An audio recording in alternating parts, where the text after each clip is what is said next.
Hi divers! My name is Ben. I'm instructor for a number of GUE programs, and in this video I take you through everything you need to know when it comes to the right BC for your GUE Fundamentals course. This is a whole series on how to be best prepared for the GUE Fundamentals class. Check out the other videos in the playlist and consider subscribing and never miss a video again. Coming up.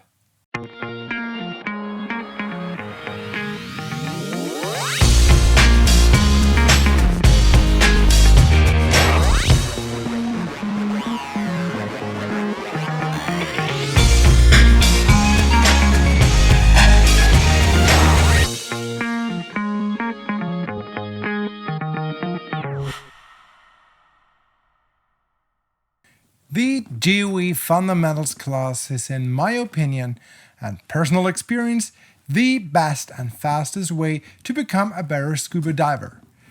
This series is about how to be best prepared for the class in terms of training and, of course, in terms of equipment. In the last episodes, I talked about the correct tank and hose configuration and how to prepare the bolt snaps. Check out these videos if you haven't already. Now we come to another vital part of the GUE equipment configuration, which is the BC, consisting of the wing, the backplate, and the harness. So first let's talk about the wing or bladder or however you call it. There are some regional differences in my experience, so please leave a comment on how this thing is called in your region or your language. The purpose of the wing is to compensate the weight or better the negatively buoyant pieces of equipment you carry like weights, lights, tanks, and so on. According to the Archimedes principle, this thing creates lift equal to the weight of the displaced liquid, in our case water. The larger it is, the more lift it creates. But is more always better? The size of the wing depends on the tanks you're going to use with it. The size is usually measured as liters or as lift capacity in pounds, depending on the manufacturer. First question is, do you use single or double tanks? Although the lift capacity can be the same, the cut is different.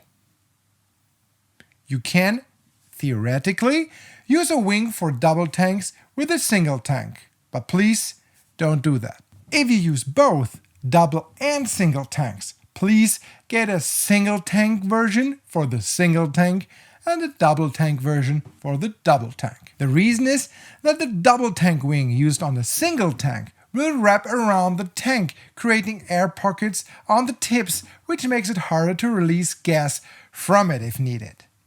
If you try to use a single tank wing with a double tank, well, you'll recognize this doesn't fit. So depending on the tanks you use, get an appropriate wing. The usual lift capacities for single tank wings are 14 to 18 liters or around 30 to 40 pounds. On my personal single tank configuration, I use the 40 pounds version. The double tank configurations are available mostly in lift capacities of 40 or 60 pounds. If you use the standard double 8.5, AL80 or double 12-liter tanks, the 40-pound version is just fine. However, it's not prohibited by standards to use one of these in the Fundamentals class, but it's very uncommon and really unnecessary. The largest tank you want to use in the Fundamentals class is, in my opinion, the double 12, so the 40 pounds wing is the right choice for you. I know there are manufacturers in the market producing extremely large ones with lift capacities greatly exceeding 60 pounds. Since we dive a balanced rig, I'm talking about what that means in another video, it's just not necessary to have excessive lift, and it comes at a cost. Extremely large wings are not streamlined and they waddle around. That's why these wings mostly have bungees around them to keep them tight and close to the body. The downside of these bungees is that if the wing gets damaged during a dive, you lose gas very fast when you don't want to lose the gas. On the other hand, When they are almost empty, they create small pockets in between the bungees, trapping gas, making it hard to empty the wing when you want to have close to no gas in it. Let's say on the decompression stop in shallow water. So there's no real benefit. That's why the GUE standards require a BC without bungees. Other things we don't want on a BC are double bladders and unnecessary dump valves. Since we use a balanced rig, we don't need additional bladders. A second, redundant bladder in the wings makes it necessary to have another inflator somewhere, creating additional workload. In a stressful situation, it's easy to erroneously take the wrong inflator or dump valve if you want to release gas, and that can create a lot of confusion and may lead to uncontrolled ascents. And that's nothing we like. When it comes to dump valves, you only need one. This one on the left side. Easy to reach, and please, I've seen everything, do not attach golf balls or other large objects here. I personally remove even the originally attached thingy here because it happened in my own fundamentals class that this thing got trapped in my SPG bolt snap, opening the valve constantly, ruining my trim and buoyancy. If you want to have something that's easy to grab, use a very small and streamlined piece or tie a knot. One additional pro tip: if you can't really find the cord, maybe with thick gloves, go and find the whole valve, grab it and go around with your index finger. Now the cord is just between your fingers and you can easily pull the cord and release gas. To sum this up, get a single or double tank wing with a lift capacity of around 40 pounds, respectively a volume around 18 to 20 liters for the GUE Fundamentals class. You don't need bungees, double inflators and golf balls. I put some links to suitable BCs in the description, so check them out. Coming to the backplate. This thing connects the tanks to the diver. One important thing to consider is the material. Most commonly, backplates are made from stainless steel, but there are backplates made from aluminum and carbon fiber in the market too. The steel version weighs around 3 kilograms, the aluminum around 1 to 1.5 kilograms, and the carbon fiber versions usually come along at below 1 kilogram. So what's the go-to material now? The answer is it depends. Most people opt for the steel one since steel is extremely durable. The downside of a very heavy backplate is that you can take only less weights with you. Additional weights give you the opportunity to move them, changing the center of mass, which is very important to achieve good trim.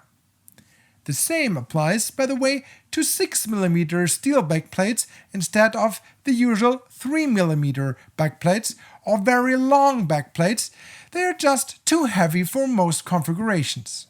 If the backplate is extremely lightweight, like a carbon fiber backplate, you have to add a reasonable amount of weights, what can be difficult due to the lack of space to fix weights. I personally use almost all the time an aluminum backplate.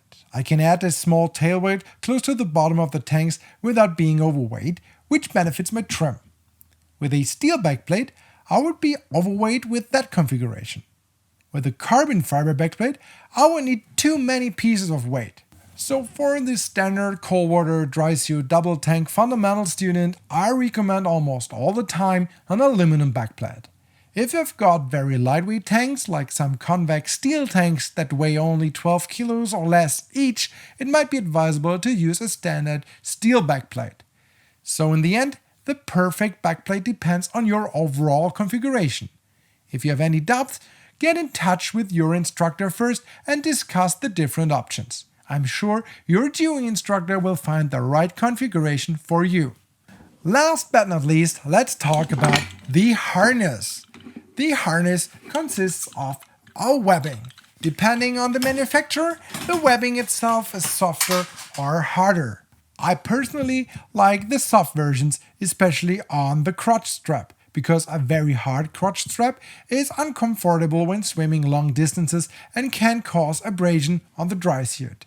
The harness should be continuous, meaning that we don't want any quick release buckles, tighteners, or stuff like that. The reason is that these things are not necessary. Your GUE instructor is going to teach you the donning and doffing of your equipment during the actual class. The downside of tighteners and buckles is that they tend to untighten or break in the worst situations, and to be honest, you don't want to lose your gear quickly, so no need to have a quick release. Be sure the webbing is continuous from one side to the other. On the right side here, I've got one additional weight belt buckle. The purpose of this buckle is to keep the light canister in place if you use one. We have no unnecessary D-rings attached to the harness. The only D-rings you need are the both shoulder D-rings, you see here, the D-ring on the left side to clip off the SPG, the butt D-ring, and the crotch D-ring in the front. Follow the minimalistic approach and don't attach more D-rings. It's just not helpful. I'm going to make a video on the setup of the harness and the exact right position of the D-rings soon, so make sure to subscribe to my channel and don't miss this content. If you feel more comfortable with paddings in the back or on the shoulder straps, you can have some paddings, of course. However, it's not really necessary, at least if you dive in a dry suit. You won't feel the webbing anyway. If you do the class somewhere with just a thin wetsuit, maybe you feel more comfortable with a shoulder padding.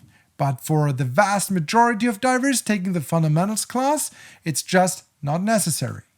A padding on the backplate may be helpful because especially if you need to carry large SMBs or lift backs. In that case, you can store the SMB inside the padding as you can see here. In any case, you should talk to your GUE instructor before taking the class. He or she will answer your questions, especially when it comes to the equipment necessary for the class. If you have any questions regarding the BC, I'm very happy to read and answer your comments. Since this is a whole series, check out the other videos in this playlist. See you there.